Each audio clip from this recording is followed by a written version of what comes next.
দুর্নীতির লাগাম টানতে ২০০৪ সালের ২১ নভেম্বর দুর্নীতি দমন ব্যুরো থেকে স্বাধীন দুর্নীতি দমন কমিশনের যাত্রা।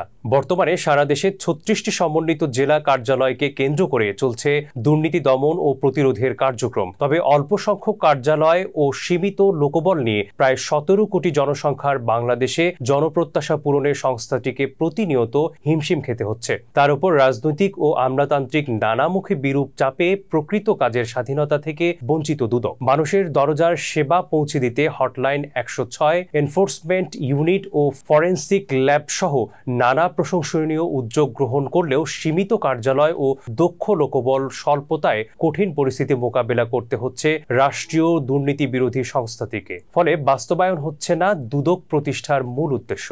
দুদকে দীর্ঘদিন ধরে কর্মকর্তা কর্মচারী হিসেবে যারা কাজ করছেন তাদের মতে সংস্থাটির আসল উদ্দেশ্য বাস্তবায়ন করতে পরিচালক থেকে চেয়ারম্যান পর্যায়ে যারা নিয়োগ পান তাদের মধ্যে প্রকৃত নেতৃত্ব গুণ সবার আগে থাকা প্রয়োজন। একই সঙ্গে থাকতে হবে দক্ষতা ও সততা, পাশাপাশি প্রয়োজন বিশেষায়িত সংস্থা হিসেবে বিশেষভাবে দক্ষ জনবল। সব জেলার দুদক অফিস, লজিস্টিক ও কাঠামোগত সহায়তা না হলে কখনোই দুদক প্রকৃতি দুর্নীতিবাজদের আতঙ্ক হতে পারবে না। কাজের স্বাধীনতা কেবল কাগজে কলমেই থেকে যাবে।